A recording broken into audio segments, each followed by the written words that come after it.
Bucs fans, hold on tight, because Haason Reddick just broke his silence.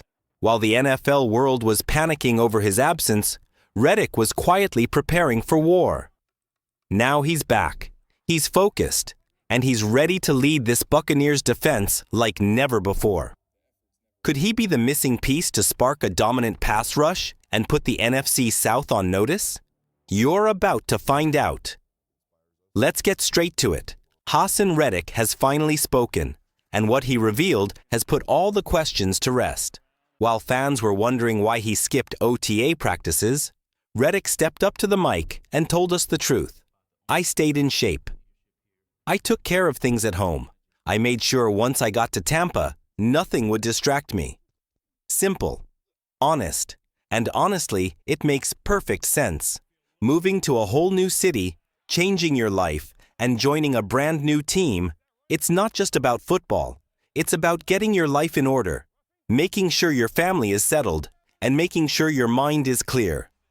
That's what Reddick was doing. He didn't just sit back. He worked. He trained. He stayed game ready. And now that mandatory minicamp is here, he's locked in. And let me tell you, he's not just here to play. He's here to lead. Head coach Todd Bowles praised him immediately, saying Reddick is quick off the line, incredibly strong, and super smart on the field.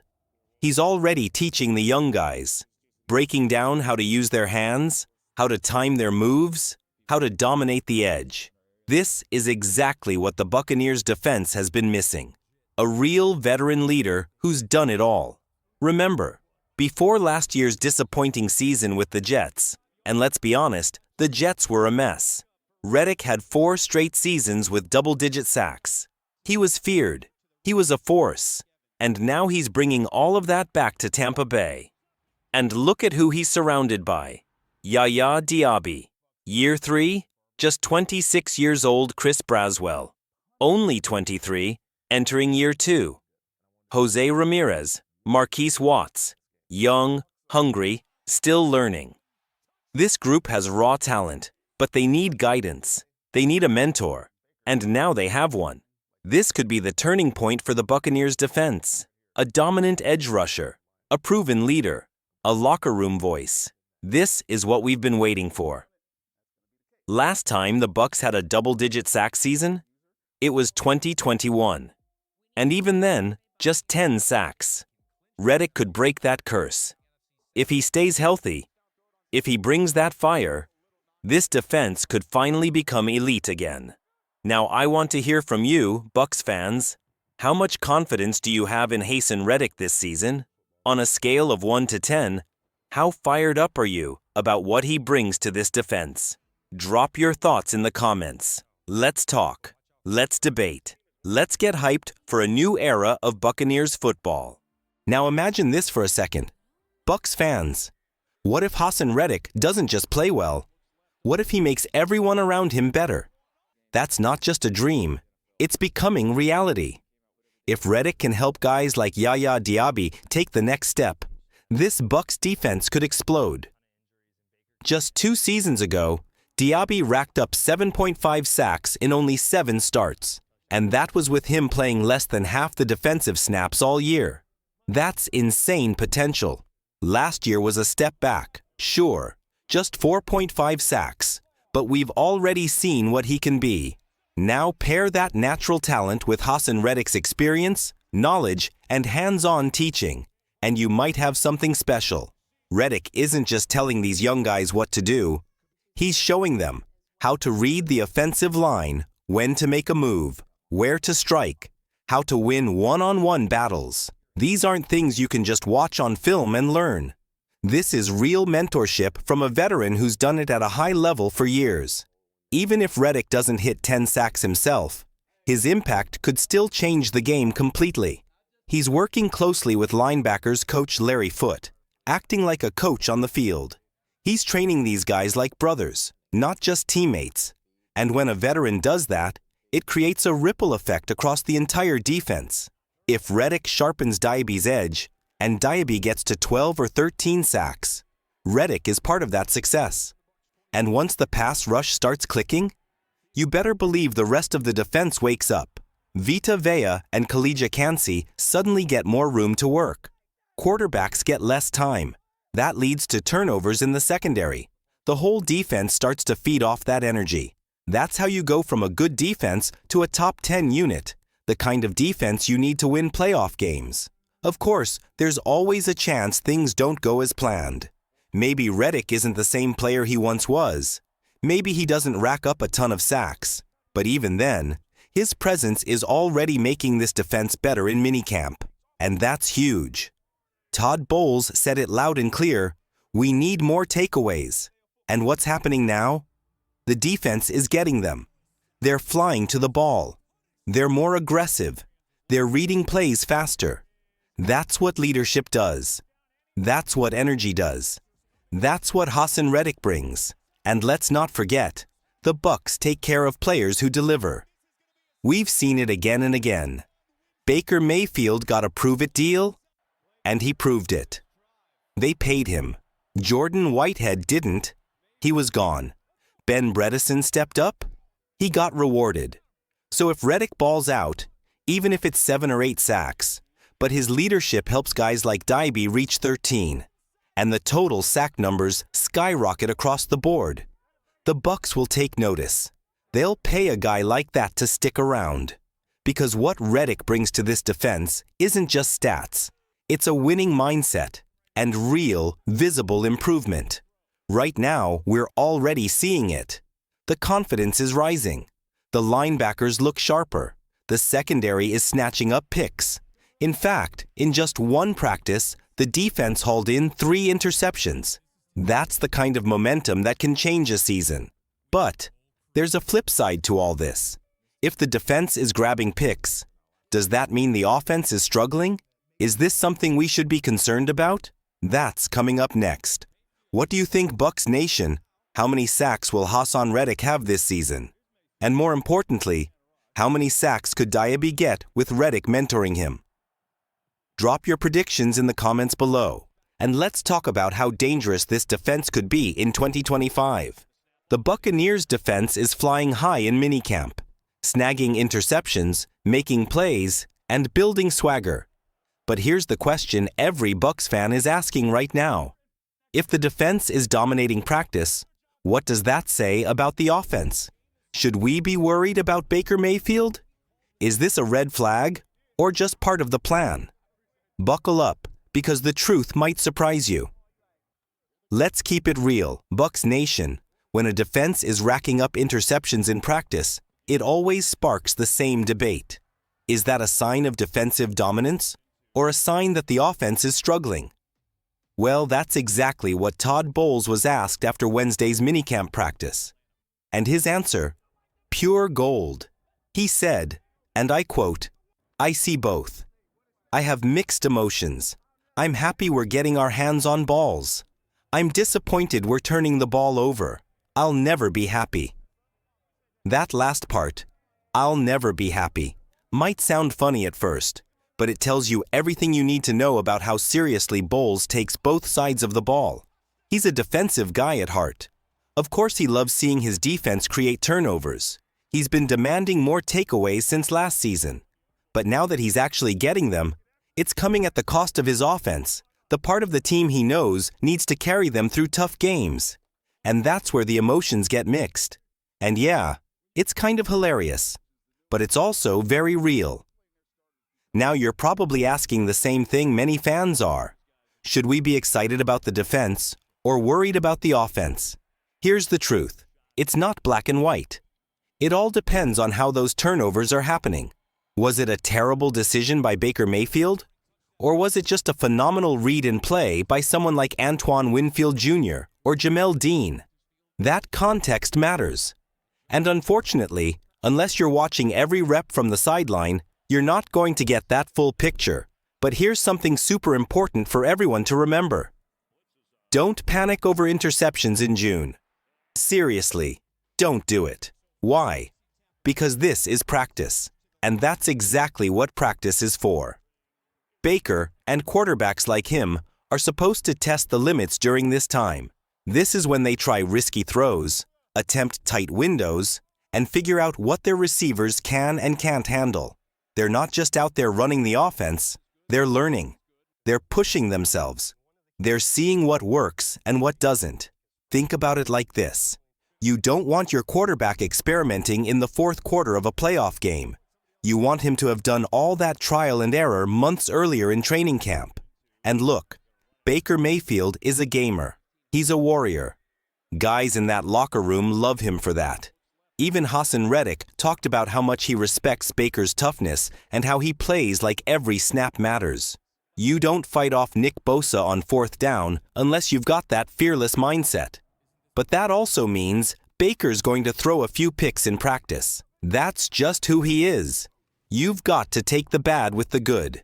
Yes, his interceptions did spike last year, and yes, he needs to cut those down in 2024.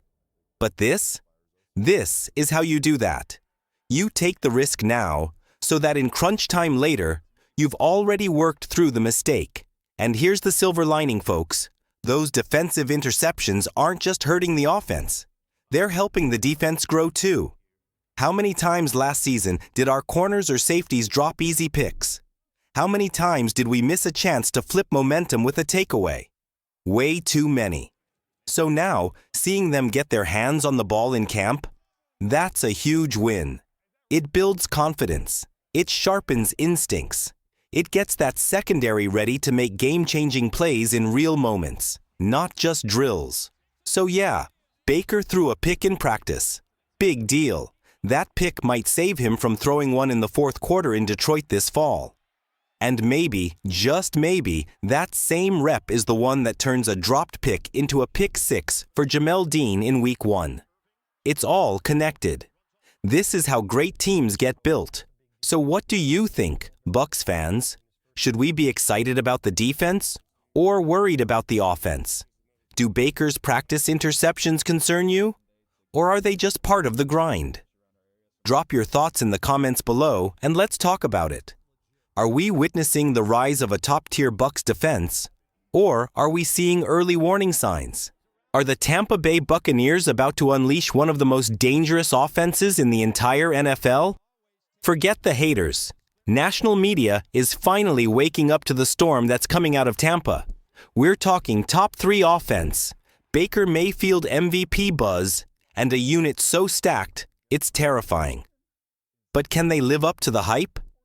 Buckle up, because this might be the most explosive Bucs team we've seen in years. Now listen, if you saw the headlines after Wednesday's minicamp and freaked out because the defense had 3 interceptions, I need you to do one thing right now. Breathe. Just breathe. Relax. This is not the end of the world. It doesn't mean the offense is broken. It doesn't mean Baker Mayfield forgot how to throw. And it definitely doesn't mean the Buccaneers aren't still in position to be one of the most dangerous offenses in the league this year. Remember, Chris Godwin isn't even practicing right now. He's still recovering, so we haven't even seen the full firepower yet. And guess who's stepping up in his place? Emeka Egbuka. The rookie is catching on fast. He's showing chemistry, quick learning, and route running that already looks NFL ready. And Jalen McMillan? After a rough Tuesday, he came back on Wednesday and had himself a day. That's what you want to see. Young guys bouncing back, learning, and getting stronger both physically and mentally. McMillan has bulked up. He looks bigger, stronger, and more confident than he did a year ago, and that could make a huge difference this season, especially if he stays healthy. Let these guys make mistakes now. Let them test their limits. Let them see what they can and can't get away with in practice. Because when the real games start, when it's time to unleash this offense on the rest of the league, the Bucs need to know exactly what these weapons are capable of. And trust me, they're cooking something special. Now, speaking of unleashing the offense, something absolutely awesome just happened, and it's about time. The national media is finally giving the Buccaneers some respect. NFL.com's Gerald Feliz just put out a bold prediction article, ranking what he believes will be the top 10 scoring offenses in the NFL for 2025. And guess who came in at number 2? Your Tampa Bay Buccaneers. That's right. Only behind the Buffalo Bills. And Feliz didn't just toss that out there. He broke it down with real analysis and serious praise. Let's take a moment to appreciate what he said. Baker Mayfield has one of the best supporting casts in football. It starts with the offensive line, led by All-Pro Tristan Wirfs, and includes a receiver room full of veteran stars and explosive young talent. Rookie Emeka Egbuka has a Godwin-like skill set. Bucky Irving was one of the most exciting rookies last year, and the backfield still has depth with Rachaad White and Sean Tucker. With all of that, Baker, who tied for second in touchdown passes and finished top 3 in yards and completion percentage, could be even better this year. That's national love. That's real. And let's not forget, this offense was red hot at the end of last season. Even without Godwin on the field, the Bucs were putting up nearly 29 points per game over the final stretch. That was 4th best in the entire NFL. Bucky Irving took off. McMillan stepped up. Mike Evans was still doing Mike Evans things. And the tight ends quietly played their roles and delivered in key moments. Now you bring in Ibuka and Tez Walker, and it's like adding 2 sticks of dynamite to a lit bonfire. And the biggest advantage? Continuity. This is one of the only teams in the NFL returning all 5 starting offensive linemen from last year. That matters. That wins games. And guys like Graham Barton, who had his ups and downs as a rookie, are ready to take the next leap. He had a rough moment in the playoffs. Yeah, but that's how you grow. He's going to come back sharper, smarter, and more locked in, and it all comes down to Baker Mayfield. The offense is built. The weapons are here. The coaching staff believes. Now Baker has to rise again, and he's getting MVP buzz. Yes, MVP. NFL Network's Judy Battista named Baker as a dark horse MVP candidate alongside stars like Jamar Chase, Jaden Daniels, Saquon Barkley, and Jalen Hurts. This is happening. The league is watching. And the Bucs are no longer flying under the radar. So now it's your turn. Do you believe the Bucs have a top 3 offense this year? Is Baker Mayfield really ready to go from respected starter to MVP level leader? Let me know in the comments right now. What excites you most about this offense? Is it Ibuka's breakout potential? Baker's edge? Or just the fact that Tampa's finally getting national respect? Let's talk about it. This season is going to be wild. And the Bucs offense? They might just shock the entire NFL. What if I told you the most overlooked quarterback in the NFL might lead the league's most dangerous offense this season? Baker Mayfield isn't just playing for stats, he's playing for respect. And he's coming back with a vengeance. The critics don't believe in him. The MVP talks ignore him. But Baker is locked in. And this might be the year that no one sees coming. Let's break it down. People need to look at Baker Mayfield more seriously. He's not just doing well, he's performing like a top-tier quarterback. Last season, the Tampa Bay Buccaneers had one of the top 5 offenses in the entire NFL. Baker completed over 71% of his passes, threw for 4,500 yards, and had 41 touchdowns. That's elite. Those are numbers that demand respect. And guess what? This season, Baker will have even more weapons. He'll be throwing to Mike Evans, the legendary deep threat. He'll have Chris Godwin, who's one of the most reliable receivers in the game. Add in rookie Jaden McMillan and first-round pick Emeka Egbuka, and Baker's got a full arsenal. This offense could be scary. If they click, they might be unstoppable. But Mayfield has a few obstacles in front of him. He'll be working with his 3rd offensive play caller in 3 years. That's not easy for any quarterback. His last offensive coordinator, Liam Cohen, just left to coach the Jaguars. Now Josh Hensard is stepping up. He was the passing game coordinator last year, so at least there's some familiarity. Still, changing play callers again can shake things up. Another challenge? The Buccaneers play in the NFC South, which is seen as one of the weakest divisions in the NFL. Because of that, people don't take their schedule seriously. They say it's too easy, but the Bucs will have chances to prove themselves. They'll play huge games against teams like the Philadelphia Eagles, Detroit Lions, and Buffalo Bills. Those games are where the world will be watching, and they have to win. The truth is, if Baker wants real MVP consideration, it's not enough to put up good numbers. He needs to dominate in primetime games, in big moments. He has to go into Philly, Detroit, and Buffalo and come out with wins. Because let's face it, unless the Buccaneers win 13 or 14 games, unless they have one of the best offenses and a strong defense, voters are just going to ignore him. Again. And that's the part that stings, because Baker could have another amazing year and still be left out of the MVP conversation. But maybe that's okay. Maybe that's the fire he needs. Let people talk about Josh Allen, Lamar Jackson, and Joe Burrow. Let them get the headlines. Because every time people doubt Baker, that fire inside him gets hotter. That chip on his shoulder gets bigger. And he's not the only one who feels it. His teammates feel it too. Guys inside that locker room have said it clearly. When you disrespect Baker, you disrespect all of us.